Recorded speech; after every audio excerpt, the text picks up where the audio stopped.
Hello and welcome to Sound Librarian. My name is Stefan Schutz. Recently, I was very fortunate to meet the sound designer for the game Limbo. This was while I was attending a conference in London, and I was I felt very privileged to meet him just because I wanted to say to him how impressed I was with the sound design in Limbo. I've played the game, not all the way through, and what impresses me most is that as an independent game, it has some things that have been done with the sound and the music, and I say that because there's not really much in the way of music in it. There's things that have been done that I've never even seen in AAA games. And I think this is one of the things that's happening with the industry. There are elements of production and artistic creation that are happening in the independent scene that I'm not sure can happen in the AAA market because AAA games generally have big budgets, and a consequence of that is that quite often the people who are putting the money behind these budgets are a bit conservative, and so they want something that is a tried formula. Limbo is something that is very new and very fresh, and the sound design is just beautiful. It really suits the elements of light and shade that the whole game typifies. And the entire game really occurs at a whisper.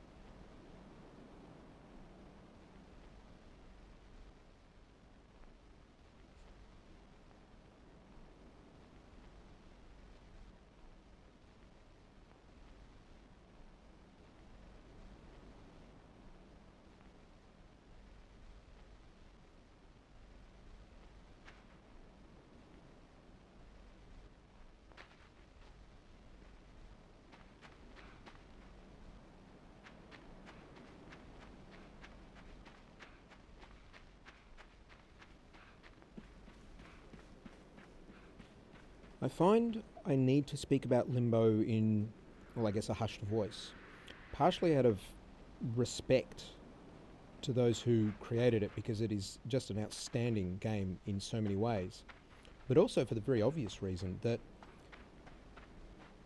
this whole game is about subtlety in audio.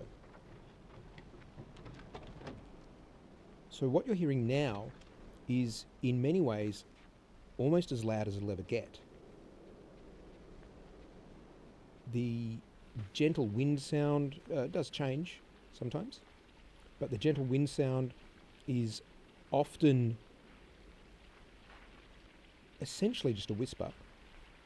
The footsteps are some of the best I've ever heard in any game ever. And the other sound effects are just a collection of incredibly well-crafted, well-timed, well-positioned sounds. And yet, for all its subtlety, the sound in Limbo is actually, in a lot of cases, essential to the progression through the game. It is far more than just an ambience provided for your experience, although it is that, and it is very good at that.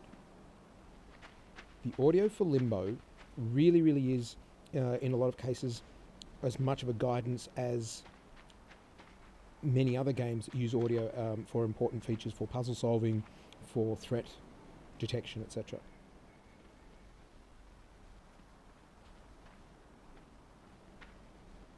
But in all honesty, I think Limbo has probably got my favourite ambience in any game that I've experienced. The sparseness and subtlety of it really highlights the isolation of the boy character. It really seems to accentuate in some areas the threat, because when there is a threat, the audio will change appropriately and in a lot of cases leave no ambiguity as to the existence of a threat. And this I find quite interesting.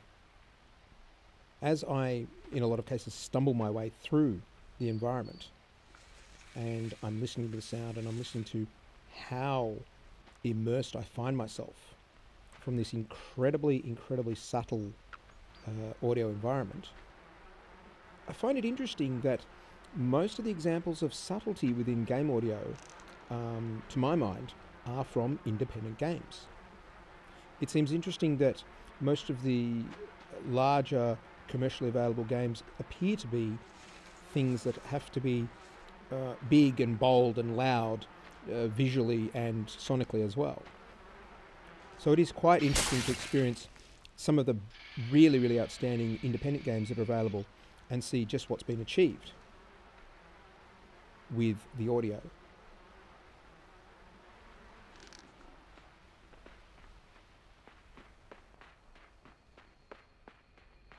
I'm not exactly sure what level of variation or what process they've used for them, but the footsteps have no appearance whatsoever of repetition or reuse.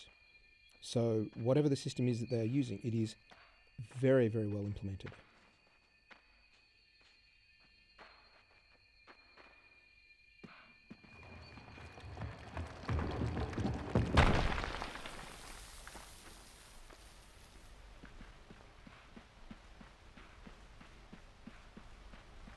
But see, even something like that, the rock slide we just saw, it wasn't simply the rolling rock and the boom at the end. It was the layers of debris sounds underneath that really bookmarked the end of that audio event. And this is what I mean by it being a crafted audio environment. It's not just that it's subtle, it's not just that it's reasonably well mixed or very well mixed. It's that the sound events themselves, each one has a wonderful presence about it. And each individual sound has been well crafted.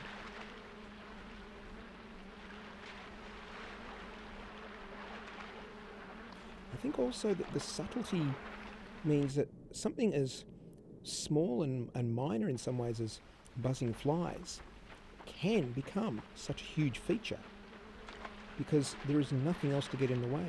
And again, I find this quite interesting when you think about a lot of the argument to do with things like high dynamic range mixing and all the various sort of processes that people are going into mixing very complex game audio environments. And yet here we have something that is incredibly effective with quite literally a handful of sounds.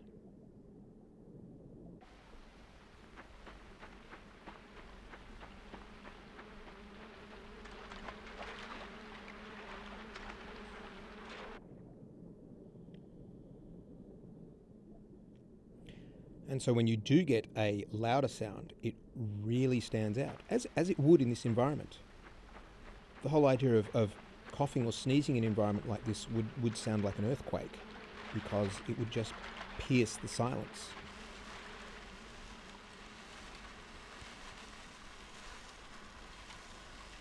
Although it is worth pointing out, again, how beautifully the audio of falling underwater is done. So even the experience of failing can expose some interesting crafting in the audio. I mean, there is no doubt in my mind that this is a game that really needs to be looked at. I have not yet played through this game to its completion, but I hope to do so. And as we notice here, I finally worked out what I was supposed to do, and it was actually above my head the whole time. Every time I spawned, I was spawning with the rope that I was supposed to be climbing up directly above me. It just took me a few attempts to actually be switched on enough to actually notice that.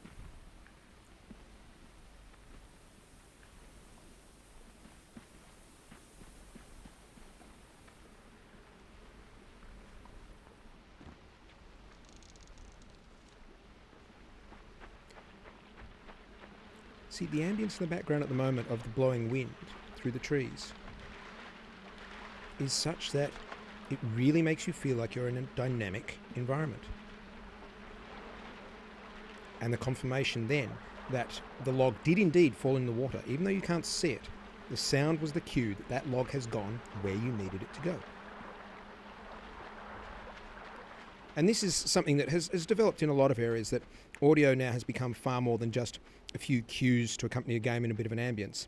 Audio now is very much starting to play a role of informing the player of the narrative and of the situation.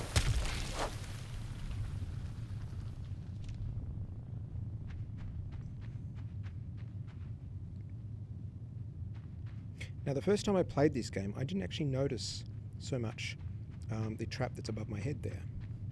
It wasn't until I started playing around with this spider creature that I was given a cue as to what I needed to be doing.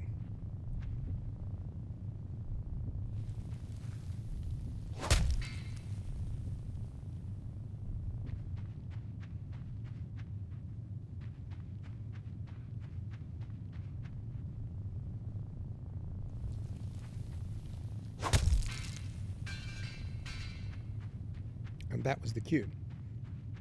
Panned off to the left-hand side was the clank that indicated to me very clearly that the trap or something had fallen down, and I went back and noticed that the trap had fallen down. Without the audio, it would have taken a lot longer to wonder what was going on.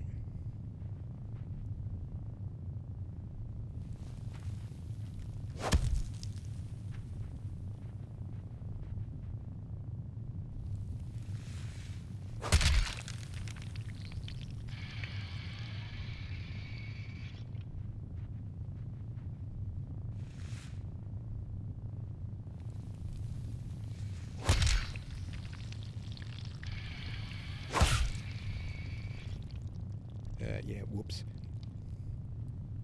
So, now I know what I'm supposed to be doing, even though I've actually done this before.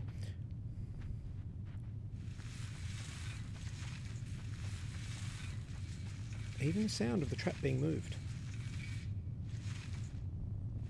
No throwaway loops. I think what it is for me is that at no point does it appear that the audio team, or in fact anybody on this production team, took the easy way out. It seems that they always looked at the decision and decided, what's the best possible way that we can do this? And if it takes a certain amount of time to actually achieve that, then so be it, because it will be worth it in the end. And this is what is very, very significant about a project such as this, especially compared with others. I've seen even large budget projects that have really, really just taken shortcuts.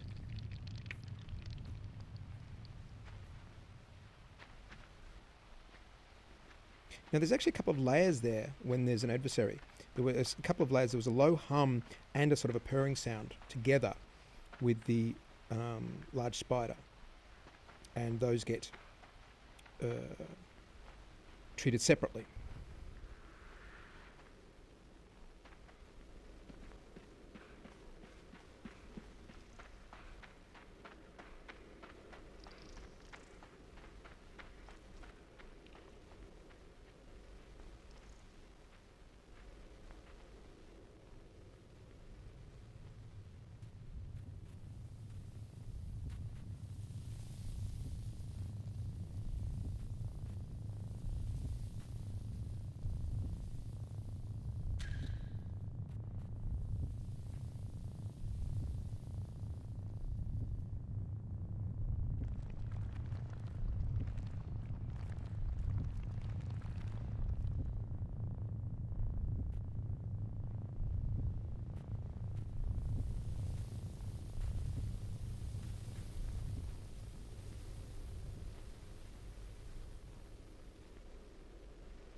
This is something else that this game uses that many other games seem almost fearful of using, and that is periods of almost silence. There is so little going on at some times from a sound point of view, and yet they seem quite happy for these periods to be accompanied by no music, no sound effects, almost no ambience. And I think this is something that is a very bold move that thankfully I'm seeing more of in game audio, and we really do need more of it. Silence is as important as any sound that you can add. And this is one of the things to do with Limbo. Limbo, in many ways, is all about light and shade. Visually, this is very obvious. We can see that there are, obviously it's black and white or monotone and dealing with lots of different levels of background shadows, light sources, silhouettes. I would actually argue that the sound is actually doing the same sort of thing. We've got the equivalent, we've got the audio equivalent of light and shade in the sound. Yes, I knew that was going to happen. So it's really quite interesting to see how complex conceptually I think the audio is, even though from an experience point of view it might seem very, very simple. I believe that it's almost certainly will have taken an awful lot of work to have created something that may initially come across as being very, very simple. But when you really, really focus on the audio and pay attention to it, there is just so much here. There's so much going on.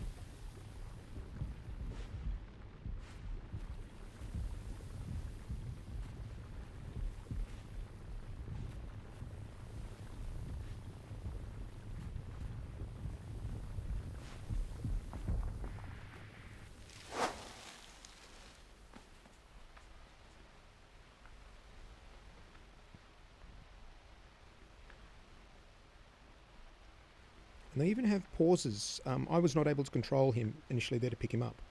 So again, it's like a pause in the action. The game says, stop, wait a second.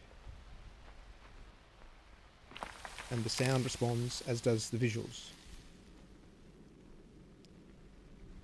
And often there are some really quite emotionally challenging things to deal with.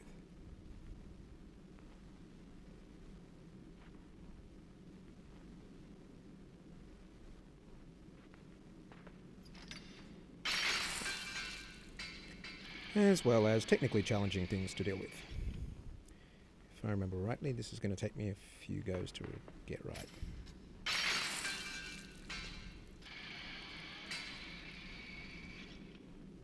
I mean, I don't really need to say how much the audio contributes to the overall experience here. It's very, very obvious. It's obvious to anybody who's looking at this.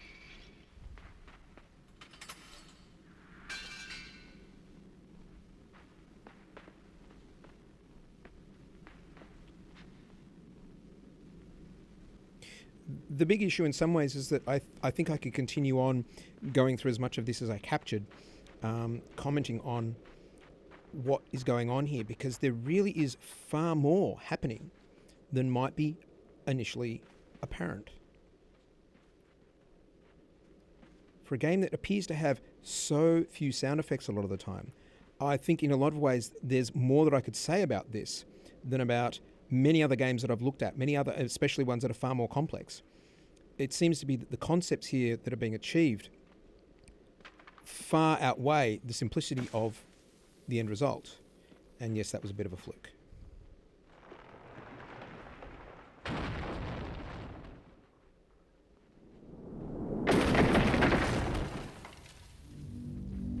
As was that.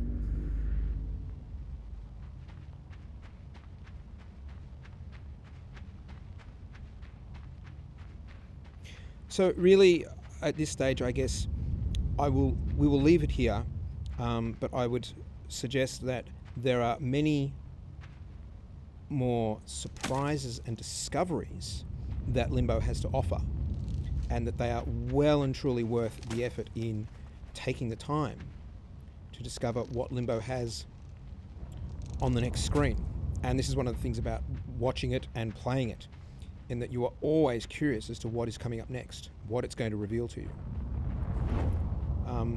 It is truly a joy to play this game, and really, really quite inspiring to listen to as well.